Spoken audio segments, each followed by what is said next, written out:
Praise the lord. దేవుని పరిశుద్ధ నామమునకు మహిమ కలుగును గాక. సంఘ ప్రార్థనకు విచ్చేసి ఉన్న ప్రభునందు ప్రియులైన మీ అందరికీ, అదే రీతిగా ఆన్లైన్ ద్వారా సంఘ ప్రార్థనలో ఏకీభవిస్తున్నటువంటి మీ అందరికీ కూడా ప్రభు అయిన యేసుక్రీస్తు నామంలో నా హృదయపూర్వక వందనాలు తెలియజేస్తూ ఉన్నాను. ఈరోజు సంఘ ప్రార్థనలో మన యొక్క ప్రార్థనలో ఉండవలసినటువంటి ఒక ఆసక్తికరమైనటువంటి విషయాన్ని గురించి ధ్యానించడానికి ప్రయత్నం చేద్దాం. ప్రార్థనలోనికి వెళ్ళబోయేటువంటి ముందుగా మరి ప్రభు యొక్క శిష్యులలో ప్రధాన శిష్యుడిగా పిలువబడినటువంటి యోహాన్ గారు పరిశుద్ధ గ్రంథంలో 5 పుస్తకాలు రాయటం జరిగింది.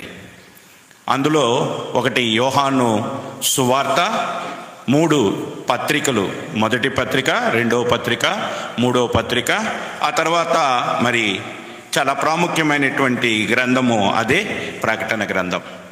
ఈ ప్రకటన గ్రంథంలో మునుపెన్నడూ కూడా ప్రపంచం చూడనటువంటి ఎన్నో పరలోక సంబంధమైనటువంటి విషయాలను ఈ యొక్క గ్రంథము ద్వారా మరి భక్తుడైనటువంటి యోహాను ప్రపంచానికి తెలియచేయటం జరిగింది.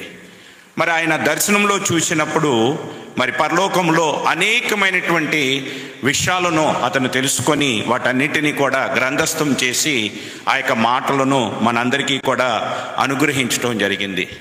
మరి ఆ యొక్క పరలోక దర్శనములలో ఆయన చూసినటువంటి ఒక దర్శనంలో మరి పరలోకంలో ఒక సింహాసనం వేయబడటం, ఆ సింహాసనం మీద దేవుడు ఆసీనుడై ఉండటం, ఆ సింహాసనము మరి 4 జీవులతో ఆవరించబడి ఉండటం, ఆ సింహాసనం ఎదుట 24 పెద్దలు ఉండటాన్ని మనం చూస్తూ ఉంటాం.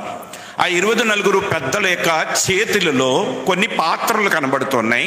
ఆ యొక్క పాత్రలు మరి వేటితో నింపబడి ఉన్నవి అనేటువంటి విషయాన్ని ఒకసారి ధ్యానం చేసి మరి ప్రార్థనలో మరి కొన్ని విషయాలను నేర్చుకుంటానికి ప్రయత్నం చేద్దాం.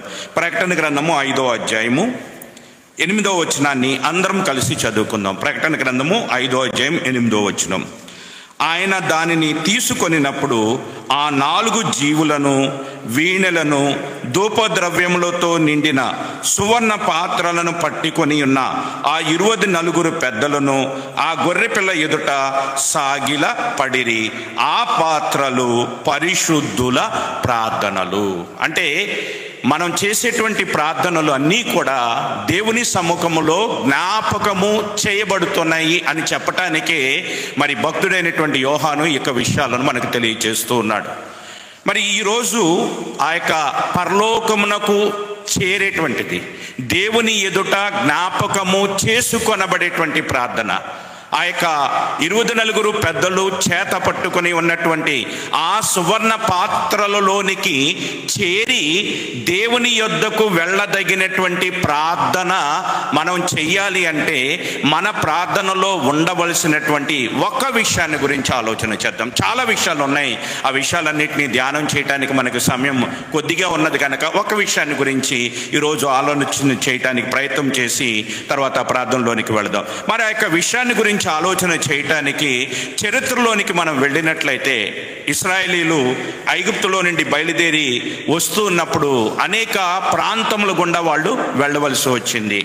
అలా వెళుతూ ఉన్నప్పుడు మరి ఎంతోమంది రాజులు వారికి విరోధంగా నిలబడటాన్ని మనం చూస్తూ ఉన్నాం. అలా నిలబడినటువంటి రాజుల్లో ఒక రాజు బాలాకు రాజు. అతడు మోయాబీలకు రాజు.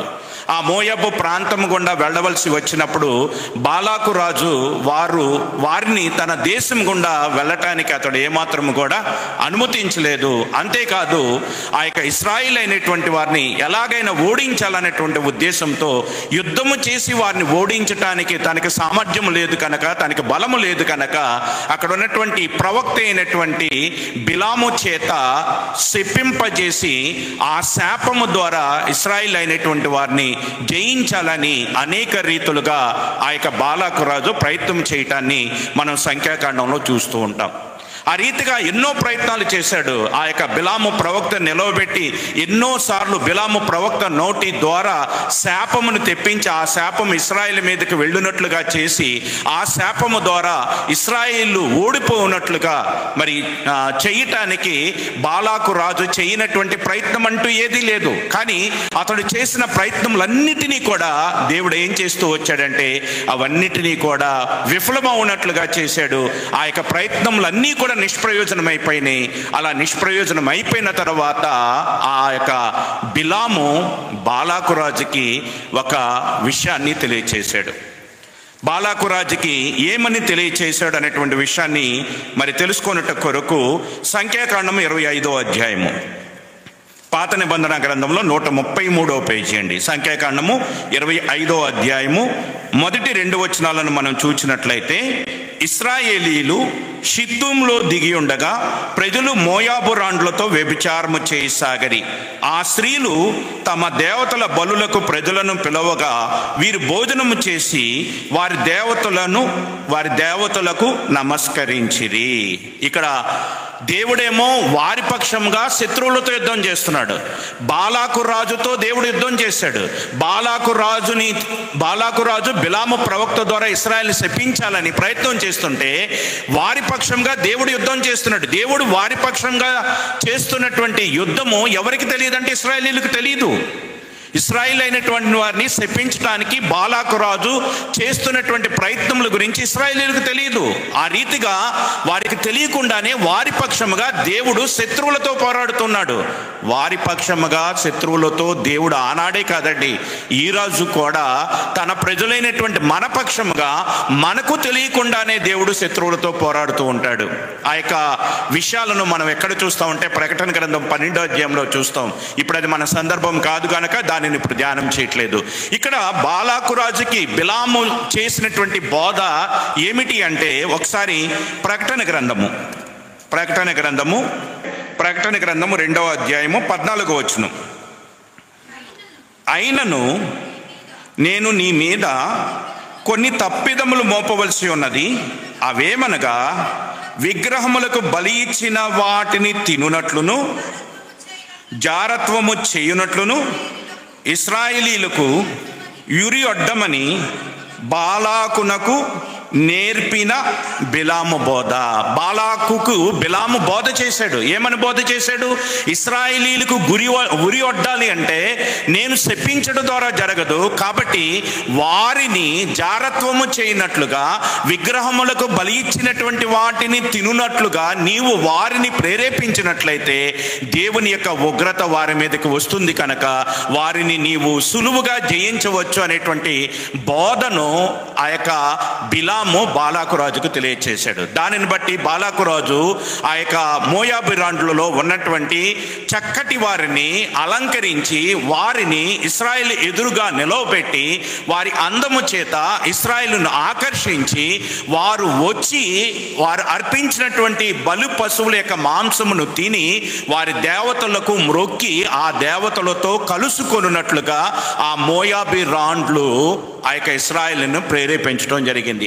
అలా ప్రేరేపించినప్పుడు ఆ విషయం దేవుని సన్నిధికి వెళ్ళినప్పుడు దేవుని యొక్క కోపము మండిపోయింది. వెంటనే దేవుడు మోషేని పిలిచి దేవుడిచ్చినటువంటి ఆజ్ఞ ఏమిటంటే, ఎవరైతే ఈ రీతిగా ఆ యొక్క మోయాబు రాండ్లతో కలుసుకొని ఆ యొక్క దేవతలకు పూజించి వారి మాంసం ఎవరైతే తిన్నారో వారందరినీ గుర్తించి వారందరినీ కూడా ఇమీడియట్గా ఆ సూర్యుని ఎదురుగా వారందరినీ కూడా పబ్లిక్గా అందరూ చూస్తున్నటువంటి సందర్భంలో వారిని ఏం తీయమన్నాడు? ఉరి తీయమన్నాడు. కారణం ఏమిటంటే దేవుడేమో వారి పక్షంగా శత్రువులతో పోరాడుతుంటే ఏ శత్రువులతో వారితో పోరాడుతున్నారో ఆ శత్రువులతోనే వీళ్ళు ఏమైపోతున్నారు? మిళితమవుతున్నారు. ఒకవేళ దేవుడు ఆ జరుగుతున్నటువంటి ఆ సందర్భంలో దేవుడు కానీ అటువంటి శిక్ష విధించకపోయినట్లయితే మరికొంతమంది ఆ రీతిగా ప్రేరేపింపబడి ఆ యొక్క శత్రువులతో కలుసుకొని దేవునికి దూరమయ్యి ఆ విగ్రహముల చేత ఆ యొక్క వ్యభిచారంలో పడిపోయి దేవునికి దూరం అయిపోతారు కనుక దేవుడు ఆ యొక్క సందర్భంలో ఆ యొక్క ఆజ్ఞను వారికి జారీ చేశాడు. ఏమిటి అంటే, ఆ బయల్పేయులు ఆ బయల్పేయుడితో ఎవరైతే కలుసుకున్నారో వాళ్ళందరినీ కూడా ఆ యొక్క సూర్యునికి ఎదురుగా వారందరినీ కూడా ఉరి తీయమన్నాడు. వెళ్ళినట్లయితే 9వ వచనం, 24,000 మంది తెగులు చేత చనిపోయారు. అంటే దేవుని యొక్క ఉగ్రత వలన వచ్చినటువంటి తెగులు వల్ల 24,000 మంది చనిపోయారు. అలా చనిపోతున్నప్పుడు ఆ యొక్క భయంకరమైనటువంటి పరిస్థితుల్లో అక్కడ ఉన్నటువంటి ఇశ్రాయేలు అందరూ సర్వ సమాజం అంతా కూడా ఏడ్చుచుండగా 6వ వచనంలో మనం చూసినట్లయితే, ఇదిగో మోషే కన్నుల ఎదుటను ప్రత్యక్షపు గుడారం యొక్క ద్వారమున ఏడ్చుచుండిన ఇశ్రాయేలు సర్వ సమాజం యొక్క కన్నుల ఎదుటను. అక్కడ జరుగుతున్నటువంటి ఆ తెగులు వలన, దేవుడు విధించబడినటువంటి శిక్ష వలన ఇశ్రాయేల్లో అనేకులు రాలిపోతుంటే 24,000 మంది చనిపోతే, ఒక్క దినమంది 23,000 మంది, మొత్తం కలిపితే 24,000 మంది అక్కడ చనిపోతుంటే, ఒక ఇశ్రాయేలీయుడు చేసినటువంటి పని ఏం చేశాడు చూడండి. అక్కడ ఏం చేశాడు? ఇశ్రాయేల్లో ఒకడు తన సహోదరుల యొద్దకు ఒక మిద్యాని స్త్రీని తోడుకుని వచ్చాడు. ఎవరా మిద్యాని స్త్రీ? ఎవరా ఇశ్రాయేలీయుడు? ఇశ్రాయేలుడు యొక్క పేరు కింద రాయబడి ఉన్నది. అతని యొక్క పేరు ఏంటి అంటే 14వ వచనంలో జిమ్రీ. ఎవరండి ఆ వ్యక్తి? జిమ్రీ. ఆ యొక్క స్త్రీ పేరు ఏమిటి అంటే కొబ్జీ. ఆ కొబ్జీ నుంచి ఈరోజు పబ్జీ వచ్చింది. ఏమండి? ఆ కొబ్జీని హత్తుకున్నటువంటి అతడు ఆ క్షణంలోనే తన ప్రాణాన్ని పోగొట్టుకున్నాడు. పబ్జీకి అలవాటు పడి చాలామంది ఏం చేస్తున్నారు? అయినా రైట్. ఇప్పుడు అతడు చేసినటువంటి పని, ఇక్కడేమో ఘోరమైనటువంటి వధ జరుగుతుంది. దేవుని ఉగ్రత మండిపోతుంది. తెగులు వచ్చి 24,000 మంది చచ్చిపోతుంటే అదేది నాకు పట్టదని చెప్పి ఆ యొక్క మోయాబీరాండ్లలో ఉన్నటువంటి ఆ యొక్క ఒక స్త్రీని తీసుకుని వచ్చి ఆ యొక్క స్త్రీతో అతడు ఏం చేస్తున్నాడు? సమాజం అంతా చూస్తుండగానే పబ్లిక్గా పాపం చేస్తూ ఉన్నాడు. ఈ చేస్తున్నటువంటి పనిని చూసి వెంటనే అహరోని యొక్క అహరోని యొక్క మనవడు ఎలియాజరు యొక్క కుమారుడైనటువంటి ఫినెహాస్ వెంటనే ఏం చేశాడు? ఆ యొక్క విషయాన్ని చూచి, జరుగుతున్నటువంటి ఆ కార్యాన్ని చూచి ఓర్వలేనటువంటి వాడే, ఆత్మలో పౌరుషం కలిగినటువంటి వాడే, దేవునికి వచ్చినటువంటి కోపము ఇతడు పొందినటువంటి వాడే ఒక శూలమును పట్టుకుని వెళ్ళి వెంటనే ఏం చేశాడు? వాళ్ళిద్దరిని ఒక పక్క నుంచి పొడిస్తే ఇంకొక పక్క నుంచి ఇద్దరికి కూడా దిగి వచ్చేసింది. ఆ రీతిగా వాళ్ళిద్దరిని ఎప్పుడైతే సంహరించాడో వెంటనే వారిలో ప్రారంభమైనటువంటి తెగులు ఏమైపోయింది? ఆగిపోయింది. ఇక్కడ ఫీనెహాస్ గురించి మనం ఆలోచన చేయాలి. మన ప్రార్థనలో ఉండవలసినటువంటి ఒక ప్రాముఖ్యమైనటువంటి అంశం అని అంటున్నాం కదా. ఆ యొక్క ప్రాముఖ్యమైనటువంటి ఆసక్తికరమైనటువంటి అంశం ఏమిటంటే ఫీనెహాసులో వచ్చినటువంటిది. ఫీనెహాసులోకి వచ్చినటువంటి దానిని గురించి దేవుడు ఏమంటున్నాడు చూడండి. 10వ వచనం నుంచి, అప్పుడు యెహోవా మోషేకి ఇలాగూ సెలవిచ్చెను, యాజకుడైన అహరోను మనవడును ఎలియాజరు కుమారుడైన ఫినెహాసు వారి మధ్యను నేను ఓర్వలేని దానిని తాను ఓర్వలేకపోవుట ఇశ్రాయేలు మీద పోవుట వలన ఇశ్రాయేలు మీద నుండి నా కోపము మళ్లించెను గనక నేను ఓర్వలేకయుండియు ఇశ్రాయేలును నశింప చేయలేదు. కాబట్టి నీవు అతనితో ఇట్లనము, అతనితో నేను నా సమాధాన నిబంధన చేయుచున్నాను. అది నిత్యమైన యాజక నిబంధనగా అతనికిని అతని సంతానమునకు కలిగి ఉండును. ఏలయనగా అతడు దేవుని విషయమందు ఏమన్నాడు? ఆసక్తి. ఈరోజు మన ప్రార్థనల్లో ఆ యొక్క పరలోకమందున్న 24 పెద్దల చేతుల్లోనున్న సువర్ణ పాత్రలోనికి చేరగలిగినటువంటి ప్రార్థన చెయ్యాలి అంటే ఆ ప్రార్థనలో ఉండవలసింది ఏమిటి అంటే ఆసక్తి. అతడు ఆసక్తితో ఆ కార్యం చేశాడు. ఆసక్తితో అతడు చేసినటువంటి కార్యాన్ని బట్టి దేవుడు అతనికి ఇమ్మీడియట్గా ఒక ఆశీర్వాదాన్ని ఇచ్చేశాడు. ఏమిటి ఆశీర్వాదం తెలుసా? అతనికిని అతని సంతానమునకు నిత్యమైనటువంటి యాజకత్వాన్ని ఇచ్చాడు. నిత్యమైనటువంటి యాజకత్వం అతనికి అతని సంతానానికి నిత్యము దేవుని సన్నిధిలో యాజకత్వం చేసేటువంటి గొప్ప భాగ్యాన్ని వాళ్ళు పొందగలగటానికి గల కారణం ఏమిటంటే ఫినెహాసు యొక్క ఆసక్తి. ఈరోజు మన యొక్క ప్రార్థనలో కూడా దేవుడు కోరుకునేటువంటిది ఏమిటి అంటే ఆసక్తి. ఆసక్తితో మనం ప్రార్థించాలని దేవుడు కోరుకుంటున్నాడు. ఆసక్తి వలన అద్భుతాలు జరుగుతాయి. ఆ ఆసక్తి ఆ యొక్క సంతానానికి నిత్యమైనటువంటి నిబంధనగా యాజకత్వాన్ని వారి యొక్క కుటుంబానికి తీసుకుని వచ్చింది.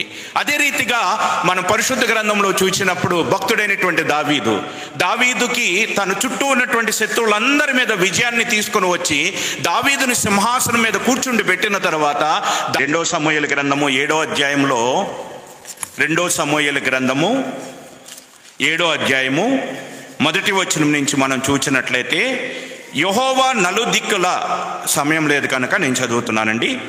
యెహోవా నలుదిక్కులో అతని శత్రువుల మీద అతనికి విజయం ఇచ్చి అతనికి నెమ్మది కలుగ చేసిన తర్వాత తన రాజనగరయందు కాపురం ఉండి నాతాను ప్రవక్తను పిలిచి ఏమంటున్నాడు, నేను దేవదారుమ్రానులతో కట్టిన నగరయందు వాసము చేయిచుండగా నా దేవుని మందసము డేరాలలో ఉండట ఇదేమన్నా సమంజసమా? అంటే దేవుని పట్ల, దేవుని ఇంటి పట్ల అతనుకున్న ఆసక్తి. ఆ ఆసక్తిని బట్టి దావీదుకి దేవుడిచ్చినటువంటి ఆశీర్వాదం ఏమిటండి?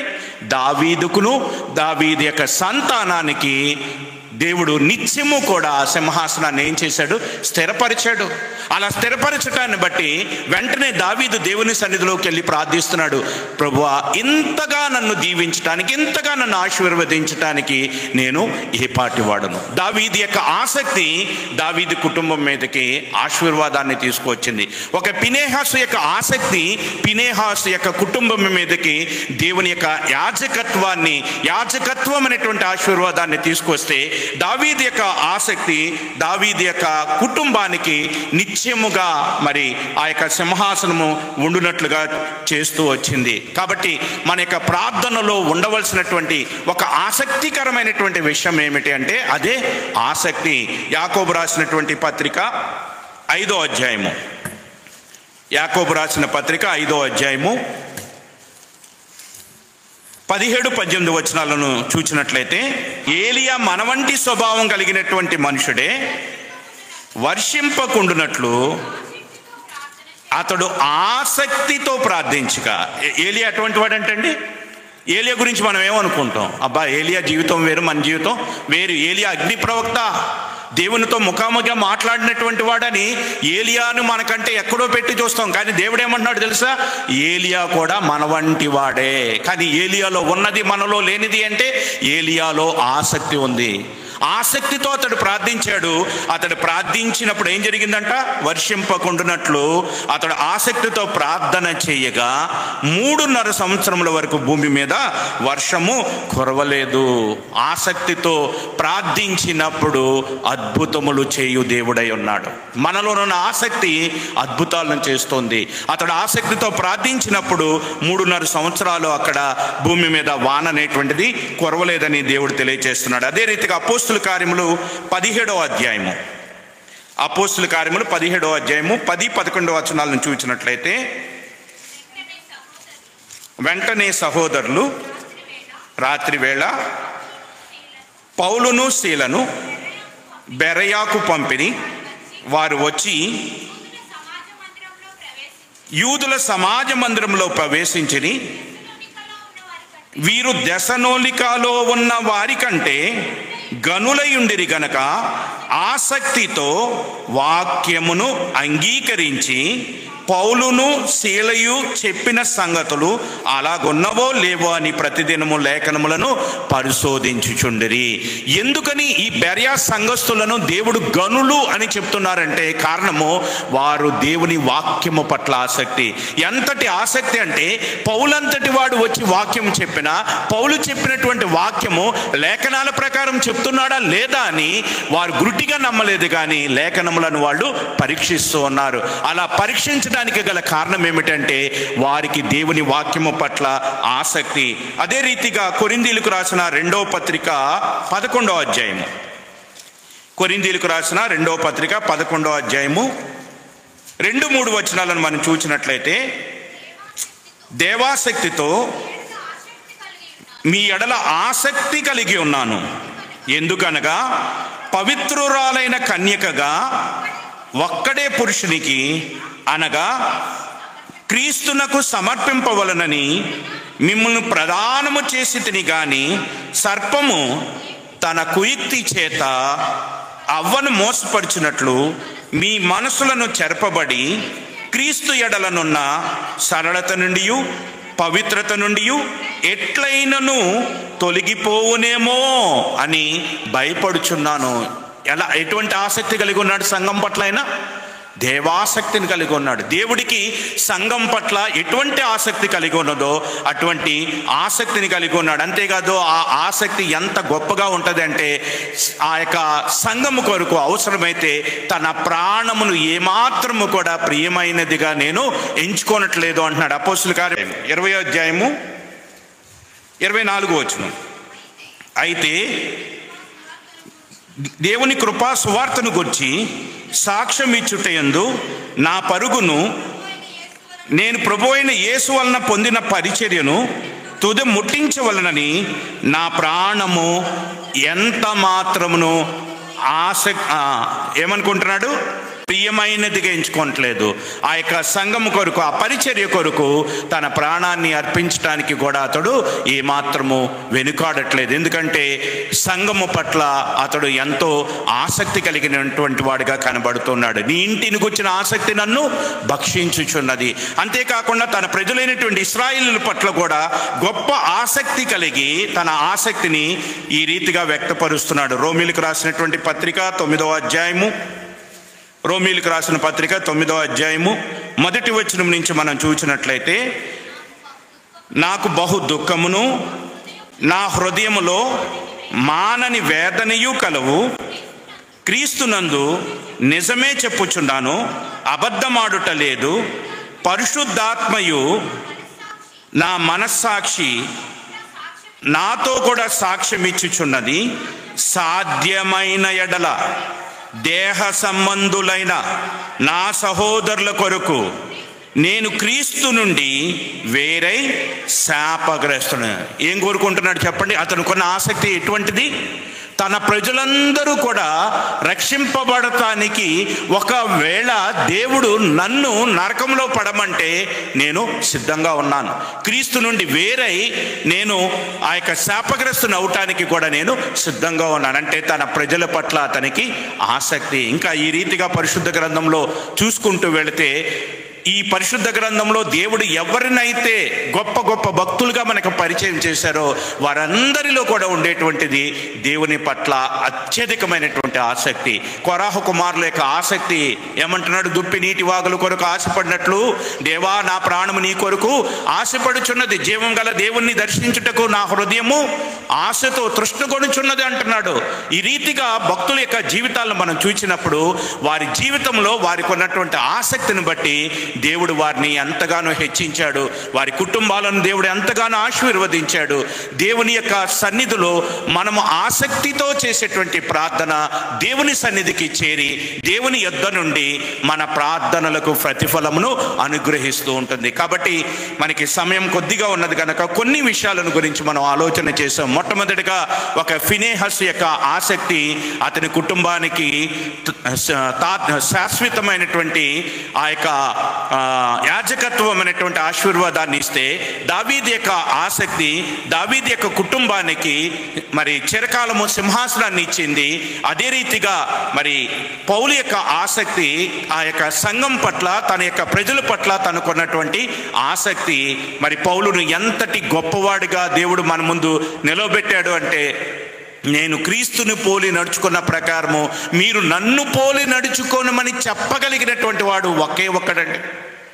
పరిశుద్ధ గ్రంథంలో అంత ధైర్యముగా చెప్పగలిగినటువంటి స్థాయికి దేవుడు అతన్ని నిలవబెట్టాడు. అతడు చెప్పినటువంటి మాటలను ముద్ర వేసి దేవుడు ఇప్పటికీ కూడా మనకి అందుబాటులో ఉంచాడు. అటువంటి ఉన్నతమైనటువంటి స్థాయిలో అతన్ని దేవుడు నిలవబెట్టాడు. ఆ రీతిగా బెరయా యొక్క సంఘస్థుల యొక్క ఆసక్తి, కొరాహు కుమారుల యొక్క ఆసక్తి, ఈ ఆసక్తులన్నీ కూడా మనకి ఏం తెలియచేస్తున్నాయి అంటే ప్రార్థనలో మనకు ఉండవలసినటువంటి ఆసక్తిని గురించి తెలియచేస్తున్నాయి. అందుకనే మరి రోమీలకు రాసినటువంటి పత్రిక, రోమీలకు రాసిన పత్రిక 12వ అధ్యాయము 11వ వచనం. రోమీలకు రాసిన పత్రిక 12వ అధ్యాయము 11వ వచనం. ఆసక్తి విషయంలో మాంద్యులు కాక ఆత్మయందు తీవ్రత కలవారై ప్రభువును సేవించుడి లేదా ప్రభువుకు ప్రార్థించుడి. ఆసక్తి విషయంలో ఏం కాకూడదు, మనం మాంద్యులు కాకూడదు. ఆత్మయందు తీవ్రత గలవారే ప్రభువునికి మనం ప్రార్థన చేయటం అంటే సేవించటంలో ఒక భాగమే ప్రార్థించటం. కాబట్టి మన యొక్క ప్రార్థన ఆసక్తితో కూడినదైతే దేవుని యొద్ద నుండి ప్రతిఫలమును మనం పొందగలుగుతాం. ఆసక్తితో ప్రార్థించినటువంటి ఎంతోమంది ప్రార్థనా పరులు ఉన్నారు. హన్నా తన జీవితంలో ఒక లోటు ఉంది. ఆ లోటును తీర్చుకోవటానికి తన జీవితంలో ఉన్నటువంటి లోటు వలన ఎంతో నిందలను అనుభవిస్తుంది. తన వైరి అయినటువంటి పెనిన్నా వలన ఎన్నో సూటిపోటు మాటలను ఆమె పడాల్సిన పరిస్థితి వచ్చింది. ఏం చేసిందండి? ఆసక్తితో దేవుని సన్నిధికి వెళ్ళి ప్రార్థించింది. మనోదుఖముతో ఆ దేవుని సన్నిధికి వెళ్ళి తన ఆత్మను దేవుని సన్నిధిలో కుమ్మరించింది. ఆసక్తితో ప్రార్థించినటువంటి ప్రార్థనను దేవుడు ఆలకించాడు. హిజ్కియాకు మరణకరమైన రోగం వచ్చినప్పుడు కన్నీళ్లతో దేవుని సన్నిధికి వెళ్ళి ప్రార్థించాడు. ఆ యొక్క ప్రవక్త అయినటువంటి యెషయా వచ్చి, నీవు మరణమవబోతున్నావు కనుక నీ ఇంటిని చక్కబెట్టుకోమని చెప్పి ఆ యొక్క రాజ మందిరములో నుండి అంత దూరం వెళ్ళాడో లేదో, ఇతడు ప్రార్థన చేయటం, ప్రార్థన దేవుని సన్నిధికి వెళ్ళటం, వెంటనే దేవుని సముఖంలో నుండి సమాధానం రావటం. ఆ యెషయా ప్రవక్త తిరిగి వచ్చి మరలా నీవు కన్నీళ్లు విడుచుట చూచితిని, నీ ప్రార్థన దేవుడు అంగీకరించాడు, నిన్ను స్వస్థపరచబోతున్నాడు, నీకు 15 సంవత్సరముల ఆయుష్ను దేవుడు ఇవ్వబోతున్నాడటువంటి వర్తమానం అక్కడ వినబడింది. కారణం ఏమిటంటే ఆసక్తితో కన్నీటితో అతడు చేసినటువంటి ప్రార్థన. కాబట్టి మన యొక్క ప్రార్థనలో ఆసక్తితో మనం ప్రార్థించినట్లయితే ఆ యొక్క ప్రార్థనా పరులైనటువంటి వారు ఎటువంటి మరి జవాబులను వారు పొందారో అటువంటి జవాబులను మనం కూడా పొందుతాం. అది మనకు తెలియచేయటం కోసమే ప్రకటన గ్రంథంలో ఆ యొక్క 24 పెద్దల చేతులలో ఉన్నటువంటి ఆ సువర్ణ పాత్రలలో ఉన్నటువంటిది ప్రార్థనలు. ఇవి పరిశుద్ధుల ప్రార్థనలు. ఆ పరిశుద్ధుల ప్రార్థనలు పట్టుకుని దేవుని సముఖంలో వాళ్ళు ఉన్నారు. ఆ దేవుని సముఖంలో ఉన్నప్పుడు ఆ ప్రార్థనలతో ఏమి అక్కడ కలపబడుతుంది అంటే ధూపద్రవ్యములు దానితో కలపబడినప్పుడు ఆ ధూపద్రవ్యములు ప్రార్థనలు కలిసి అవి పైకి లేచి దేవుని యొక్క సముఖమునకు చేరుతున్నాయి అని తర్వాత అధ్యాయంలో మనం చూస్తూ ఉంటాం. కాబట్టి మన యొక్క ప్రార్థన దేవుని సన్నిధికి చేరాలి అంటే మన ప్రార్థనలో ఉండవలసింది ఏమిటి అంటే ఆసక్తితో ప్రార్థించటం. ఆసక్తి అనేటువంటిది మనలో ఉంటే దేవుని యొద్ద నుండి జవాబును మనం పొందగలుగుతూ ఉంటాం. అదే రీతిగా మన ప్రార్థనలో మనము కేవలం మన కోసం మాత్రమే ప్రార్థించుకోకుండా మనము సుఖముగాను మాన్యత కలిగి క్షేమముగా బ్రతుకు నిమిత్తము ఏం చేయాలి?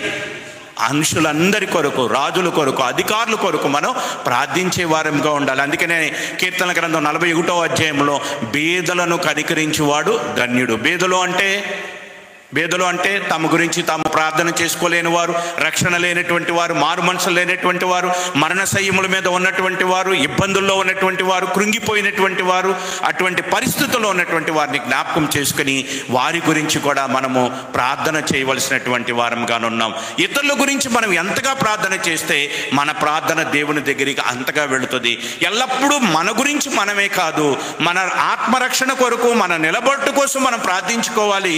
అదే సందర్భంలో ఇతరుల యొక్క క్షేమము కొరకు, ఇతరుల యొక్క రక్షణ కొరకు, ఇతరుల యొక్క మారుమనసు కొరకు కూడా మనము ప్రార్థించవలసినటువంటి వారముగా ఉన్నాం.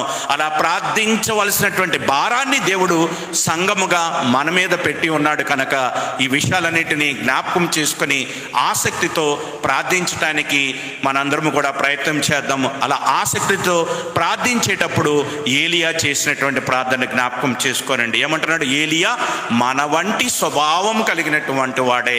ఈ మాటలను మన పురికొల్పటానికి, మన మేల్కొల్పటానికి, మన ప్రార్థనలో ఆసక్తి ఉంటే ఏలియా ప్రార్థన వలె మన ప్రార్థన కూడా దేవుని సన్నిధికి చేరుతుంది అని చెప్పటానికి దేవుడు ఆ యొక్క మాటలు మన కొరకు వ్రాసి ఉంచాడు. కనుక మరి ఈ యొక్క సంఘ ప్రార్థనలోకి వచ్చినటువంటి మనము మనకున్నటువంటి సంఘ అవసరతల నిమిత్తము మరి ముఖ్యంగా ఎవరైతే ఇబ్బందుల్లో ఉన్నారో, ఎవరైతే రక్షణ లేనటువంటి వారై ఉన్నారో, ఎవరైతే మారుమనసు లేనటువంటి వారై ఉన్నారో, అదే సందర్భంలో మరి మన యొక్క సహవాసానికి, ప్రార్థనా మందిరానికి అటువైపు ఇటువైపు నిజంగా చాలా ఇబ్బందికరమైనటువంటి పరిస్థితి ఉంది.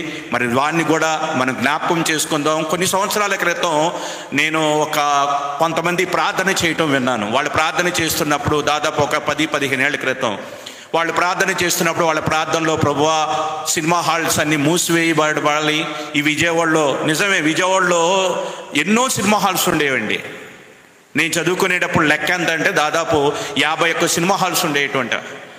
ఎందుకంటే విజయవాడలో వేరే ఎంటర్టైన్మెంట్ లేదు, అందరూ సినిమాలంటే తెగ ఎగబడేటువంటి వాళ్ళు.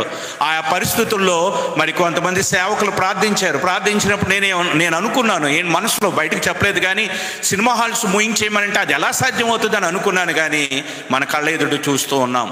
మనం అటు కృష్ణలంక వెళుతున్నప్పుడు అక్కడ విజయకృష్ణ అనేటువంటి ఒక థియేటర్ ఉంది, అది మారిపోయింది, ఇప్పుడు మూసివేయబడి అది కూడా ఏదో పుస్తకశాలగానో సంథింగ్ ఏదో మారిపోయింది. చాలా సినిమా హాల్స్ మూసివేయబడ్డాయి. కారణాలు ఏవైనా కాదండి. అన్నంతకు ముందు ఒకరోజు వీడియో పెట్టారు, దాంట్లో ఒక సినిమా హాల్ మొత్తం మార్చబడి అది ఏమైపోయింది, దేవుని మందిరముగా మార్చబడింది. ఆ రీతిగా మనము ఆసక్తితో ప్రార్థిస్తే ఆ ప్రార్థనను దేవుడు విని తగిన కాలమందు తన కార్యాన్ని దేవుడు నెరవేరుస్తాడు. కనుక సంఘ ప్రార్థనలో మరి ఆ యొక్క ప్రాముఖ్యమైనటువంటి అంశాలను జ్ఞాపకం చేసుకుని దాని గురించి ప్రార్థన చేద్దాం. అదే రీతి